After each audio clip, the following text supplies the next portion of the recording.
Hey everybody.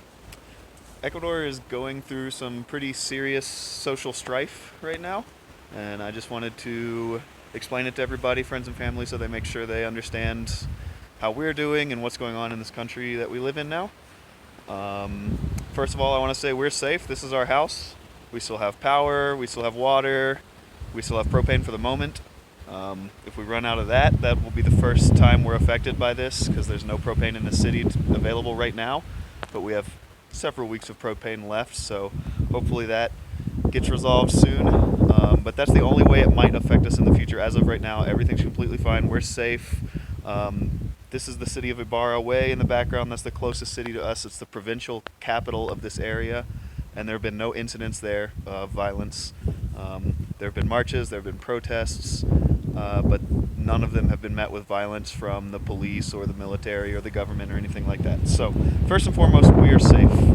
We're comfortable, we're fine. We've just been holed up in the house, but other than that, everything's fine. We still have internet, power, water, everything. So now I'll kind of explain what's going on. I'd say what the first thing that caused all this is the president of Ecuador, Lenin Moreno, accepted a loan from the International Monetary Fund.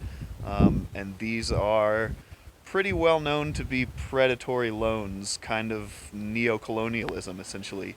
Economic colonialism, where rich companies, rich countries, that essentially the IMF is formed by rich, backed by rich countries like the United States and other Western countries like that, issue loans with really bad interest rates and really bad conditions, essentially helping countries in the short term but hurting them in the long term, and allowing outside influence to come in and essentially make all the money. Pull resources out of what's essentially already a pretty poor country. They're saying, hey, we'll help you out now, but you have to give us your firstborn son, or, the economic equivalent of that. So the president accepted this loan. That was hugely unpopular here, obviously. But the thing that really kicked it off is, in accordance with this loan, he enacted austerity measures, which included the big one that you'll see reported a lot is the end of gasoline subsidies, which have existed here for 40 plus years and have kept the price of diesel right around $1 per gallon. That cost the country $1.3 billion per year. Essentially, the government is subsidizing the cost of diesel and a little, to a lesser extent, gasoline, but diesel and petroleum, propane, which people use in their houses. We have a propane stove. Like I said, we won't be able to cook if we run out of propane. So people really got upset about that one. But among other measures, austerity measures were decreased workers' rights and decreased power to the workers' unions and stuff like that. And that was in accordance with these neoliberal, neo-colonialism loans that the president accepted. Part of him accepting that loan, they said you have to make these changes, and that was hugely, hugely unpopular. I mean, the reason these subsidies have existed for so long is no president or government has dared to remove these subsidies in 40 years because they knew the people would strike. And so now the people have struck. The indigenous communities primarily are the ones in charge of the protests, but student groups and other social groups, other worker groups have joined in on it. They, as of I believe October 3rd, have essentially created what they're calling a paralyzation of the country. They've blocked off all the major roads in and out of most major cities. So, for example, Ibarra, that's why there's no propane around here, because there's no all the roads. The indigenous people are marching on the roads. They're parking their own cars on the road so nobody can get by. There's logs and burning tires and stuff. So essentially, nobody can pass in or out of the cities. And so yeah, all the banks are closed, all the stores are closed, all the roads are closed. Everything's closed. There's just no. Everything is paralyzed in most of the Sierra region, a lot of the country as well, but primarily the Sierra region where we live, up in the mountains. I don't know if you can see the mountains at all. We live in the mountains. It's nice. But this is where a lot of the indigenous people live, and they are working on the paralyzation right now. They have since marched to Quito. Maybe 20 or 30,000 people, I think, have marched on Quito, the capital, um, out of the Amazon, out of the Sierra, out of everywhere. Hundreds of miles, literally walked.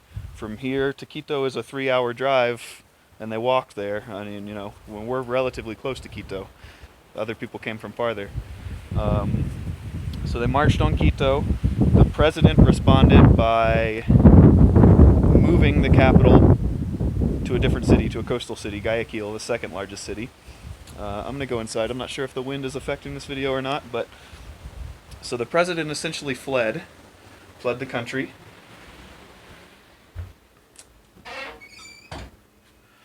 Not fled the country, fled the capital, moved the capital to a different city. So all the protesters are located in Quito right now, but the government is located in Guayaquil. But the protesters are still... Quito is where the problem is right now, where the trouble is. Quito is very violent right now.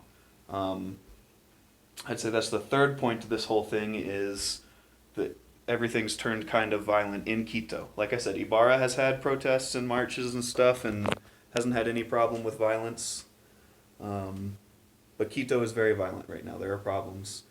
I've seen it reported that the vast majority of the violence is on the police and the military side of things, but there has been some protesters also being violent or burning down buildings and attacking state-run news organizations, for example.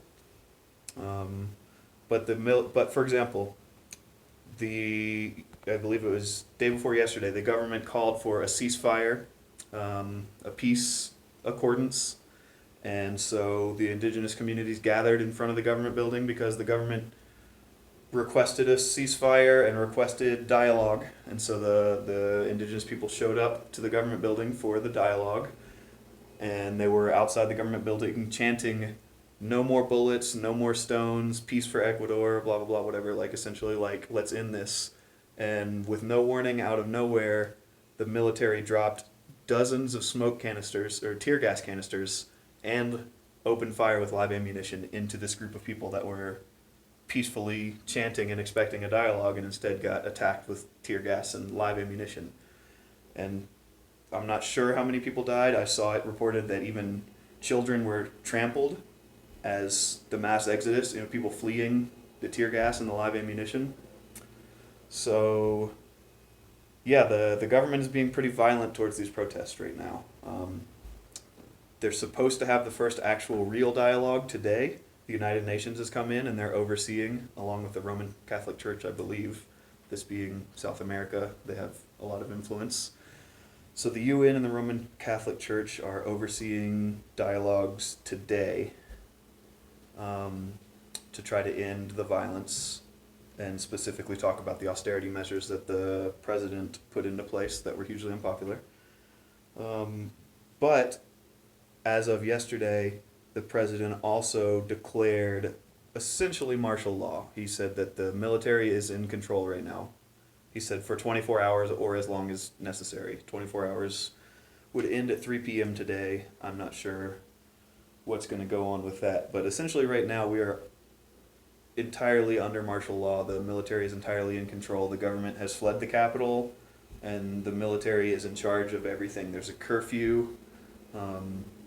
Technically there's a curfew. You're not allowed to be out and about after, I think it's 3 p.m. every day, anywhere in the country. People are ignoring that and protesting. For example, even here in Ibarra, where there have been no problems, people were out. There was a casero lazo. A casero is a pot or a pan. So a casero lazo is when people bang on pots and pans, either out in the street if the curfew allows it, or even from their own home, just in their living room or on their porch, just so people hear it. And it's a form of protest and essentially an announcement of unity was the goal of this one, I think, to announce that Ecuador is unified and we're all together for peace, or whatever. So yeah, that's where we stand. Where things are going to go is really unclear. Most of the country is still perfectly peaceful and perfectly fine. Quito is essentially in a state of civil war right now. with protesters versus the military. Um, it's supposed to be calmer today because of the dialogues that are going on in the presence of the United Nations and the Roman Catholic Church. Um, on Monday, there's a special meeting of the National Assembly that has the power to call for an election and essentially kick out the president, which, if they do call for that election, he will most certainly lose the public vote. So it's a question of how much confidence the National Assembly has in him and this decision that he's made. That happens tomorrow. Yeah, so the dialogues today and the vote tomorrow will kind of determine how everything moves forward. The hope here is that the paralyzation ends either way, that these talks will mark kind of a turning point where the indigenous people will stop blocking all the highways and doing everything like that, and make sure that the roads reopen and supplies re-enter major cities. We'll get propane, we'll get food, we'll get gas, we'll get water, all that kind of stuff. That's the hope, but as of right now, it's pretty unclear. Yesterday and the day before were kind of the worst days of the protests. Today and tomorrow have the opportunity to be the best days and the points of resolution where it starts to end, or they have the opportunity to be an escalation, and time will only tell. But again, I'm going to end it the same way I started. We're perfectly safe. We have power, we have water, we have food, we have propane for now. Our neighbors are our landlords. They're really, really useful people to have on our side. They own a lot of the houses around here and rent them out and have resources and connections and stuff, and will be able to help us. Whatever happens, we'll be fine. We feel much more comfortable here than we would almost anywhere else in the country, knowing that we have them right next door. So, yeah, that's what's going on with us. I hope everybody back home is well. We're well. There's no reason to be concerned about us specifically. I just wanted to give an update as to what's going on here in Ecuador.